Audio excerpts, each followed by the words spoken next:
Back in the 1990s, I recall reading Tom Clancy's loving poem to the M1 Abrams, Armored Cav, in which he related that the unkillable tank had never been knocked out by hostile fire. The Abrams 120mm cannon effortlessly peeled the turrets off of T-72 tanks in the Gulf War, while Russian anti-tank missiles and 125mm shells couldn't pierce the American tank's chubby armor. In fact, the Abrams' own gun reportedly struggled to penetrate the Abrams' depleted uranium armor. Since then, the Abrams has been involved in a lot more war, and it has had to forsake its invincible reputation. During the U.S. invasion and occupation of Iraq, several were knocked out by massive IEDs or RPGs in the vulnerable rear armor, others by advanced Russian-made anti-tank missiles such as the AD-14 Kornet. In the ongoing conflicts in Yemen and Iraq, dozens of Saudi and Iraqi Abrams have been taken out by such missiles. The Abrams also hasn't encountered modern tanks.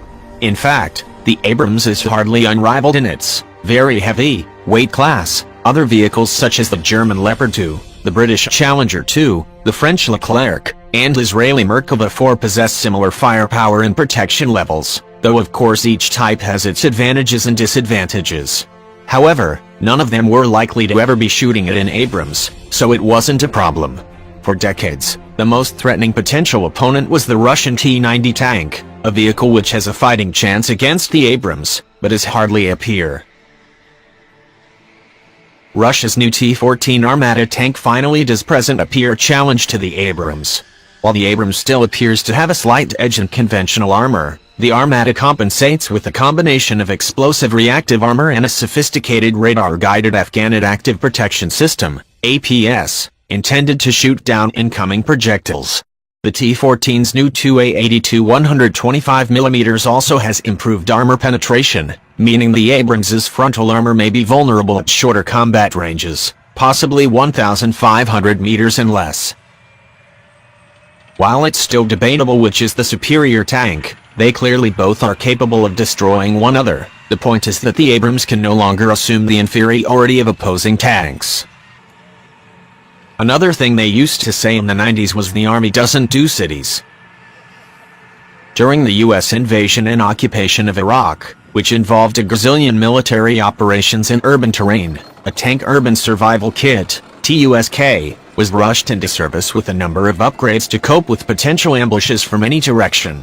Many of those upgrades have been standardized in later Abrams, including improved belly armor, a crew remotely operated weapon station, basically, a remote-controlled 50 caliber machine gun so that the crew isn't exposed when firing, and add-on explosive reactive armor, ERA, to the vulnerable sides of the turret. The U.S. Army had long eschewed ERA, as it can wound nearby friendly infantry and can get used up. However, it served as a relatively lightweight and inexpensive means of defending the Abrams' vulnerable side armor from concealed enemy rocket-propelled grenade teams. The latest Abrams variant is an upgrade package, the M1A2 SEP version 3. Many of its features are practical rather than sexy, upgraded computers, and a new auxiliary power unit, APU, that allows the Abrams to keep its sophisticated systems running while the engine is off, improving the fuel efficiency of the Abrams' notoriously thirsty turbine engines. Maintainability is improved with modular, replaceable cabling. There are some lethality upgrades, notably a data link to connect with new advanced multi-purpose programmable airburst shells. These will allow the Abrams main gun to shoot high explosive shells that detonate directly above enemy troops in cover, an ability hoped to counter to enemy anti-tank missile teams. Other detonation modes, including one optimized for penetrating walls, are also available. An improved forward-looking infrared sensor, FLIR, will upgrade the Abrams' detection capabilities and main gun accuracy. A revised, lower-profile remote-controlled machine gun also sports improved cameras. Finally, and possibly, most importantly, the M1's depleted uranium armor package has been improved. How much, you ask? The Defense Department sure ain't telling. ERA, however, does not appear in the default package. A jammer for disabling wireless IEDs has also been installed. A number of the most important upgrades to the Abrams capability may become independently from the SEP version 3 upgrade package. The first already began entering service in 2015, the M829A4 armor-piercing fin-stabilized discarding sabot shell, the latest ammunition type for the Abrams 120mm M256 cannon. The M829A4 has a segmented depleted uranium penetrator, and has been specially designed to defeat the relict explosive reactive armor on the latest Russian tanks, including the T-14 Armata. Future improvements to the Abrams firepower are likely to come by improving the capabilities of munitions, as they are easier to upgrade and replace than the main guns. Another innovation, active protection systems, APS, have the potential to revolutionize tank defenses. The best combine soft kill measures that obscure the tank and mislead guided missiles, as well as hard kill measures that literally shoot down incoming projectiles. These are generally most effective against missiles, though theoretically may be effective against tank shells. The M829A4 shell is supposedly designed to overcome them. The Israeli Trophy Apps has a proven record shooting down deadly anti-tank missiles in recent conflicts. The United States military has attempted to develop its own indigenous system, but recently, the Army and Marines began testing Trophy on M1A2 tanks. Trophy can basically be purchased off the shelf and installed relatively quickly, so if the Defense Department decides the Abrams needs the capability, it could pursue the upgrade relatively quickly. Another upgrade that could be installed quickly if desired would be a laser warning receiver, LWR. An LWR would notify the Abrams crew if their vehicle was being painted by an enemy laser rangefinders and guidance systems, giving the crew an opportunity to hit the reverse pedal and back the tank out of danger. It should be stressed there are no definitive plans to install the latter two technologies in the SEP version 3 Abrams. However, they are obvious upgrades that could be implemented quickly and at reasonable cost. The Army is currently planning to develop a more radical upgraded Abrams by 2020, the M1A3. Details are sketchy, but reducing the Abrams' roughly 70-ton weight appears to be one of the priorities. Certainly, weight has limited the ability to deploy the Abrams around the world and restricted which bridges it can cross. Features specifically mentioned include a lighter weight gun, replacing the wiring with fiber optic cables to shave off 2 tons of weight, improved suspension, and adding a laser warning receiver. Other improvements are doubtlessly being considered, but specifics are lacking for now.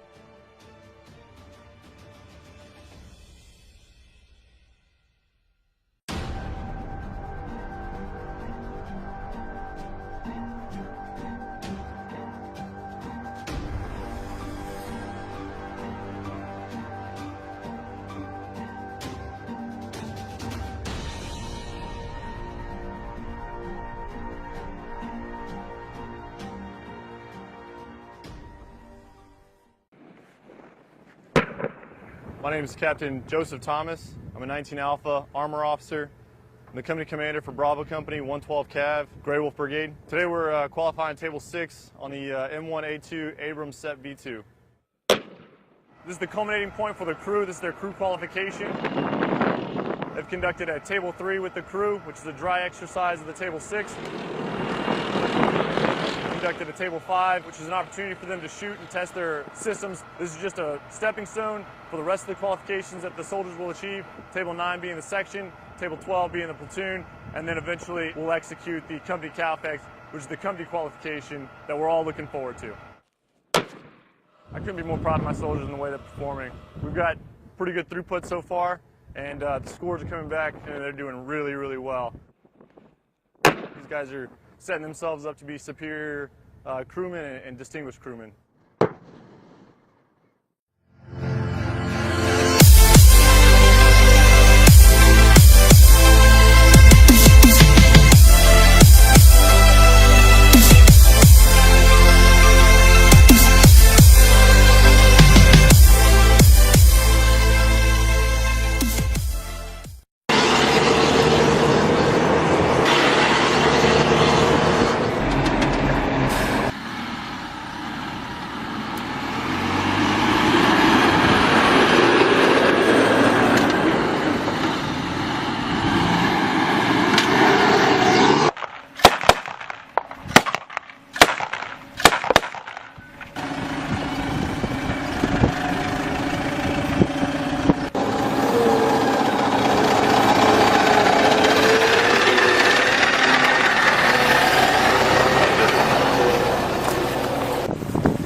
сердечно поздравляю вас с прибытием на Олимпийскую землю.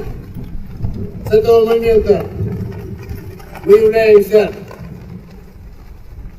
объединением, которое предназначено для проведения совместных военных антитеррористических командно-штабных учений государств-членов ШОС «Мирная миссия 2016».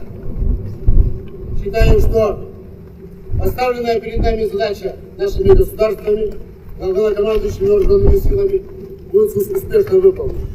Мы надеемся, что эти учения пройдут с большой пользой для всех наших государств.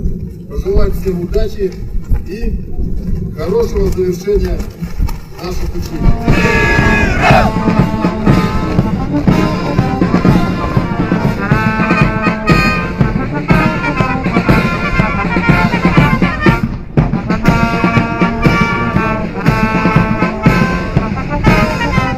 Национальной категории Кыргызской Республики. Мастера спорта по армлестингу. Так,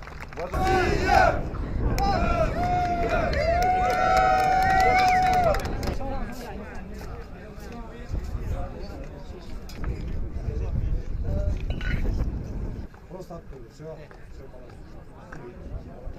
手打开，别把手握上，别握着，没事，别裁判的。Go， 开始。Стоп。Место занял Исламов, Российская Федерация. Второе место занял. Go。давай! Хорошо! Красавчик! Россия! Китайская Народная Республика. Третье место занял. Так, Таджикистан, вы знаете, да? Знаете. Все, хорошо. Сейчас, пожалуйста, кто? Ребят, покажите, неправильно как выполнять. Время на выполнение. Первое выполняется толчок.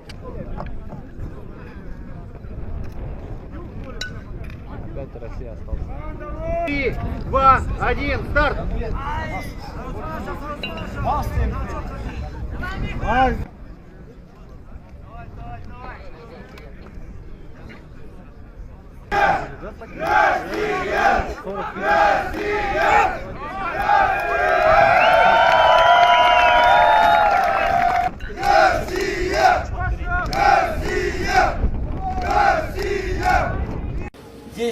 часов 31 минута. 22 М3. 10 часов 44 минуты.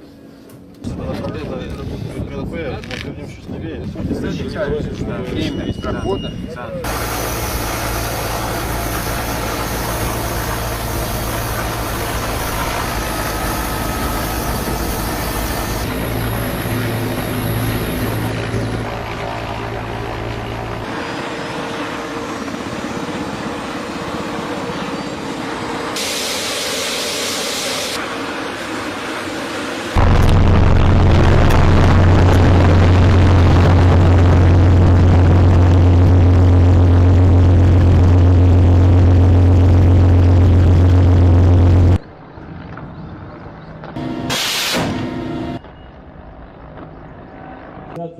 Выдвигается из района сосредоточения полка сил Кыргызской Республики. Старший.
2 километра восточнее. Нейтрали в норме, рулевые машинки под напряжением.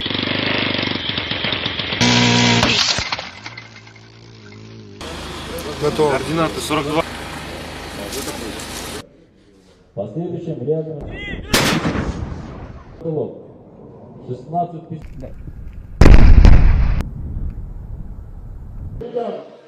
Начальник разведки доложил.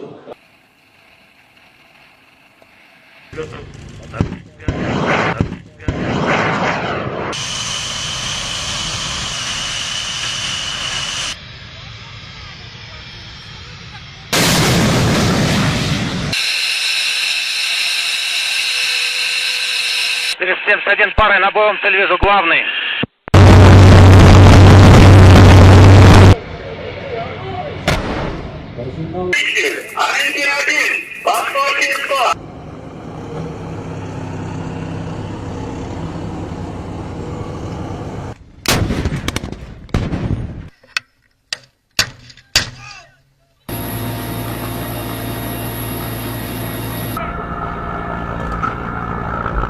Метров в секунду.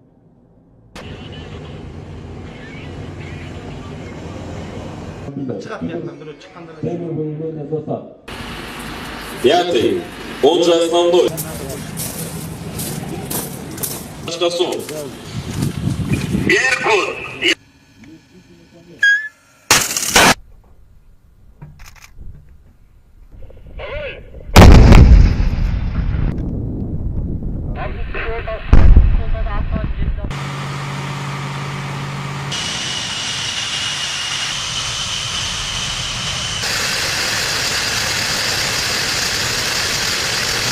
Наносит авиационный удар. Длина полета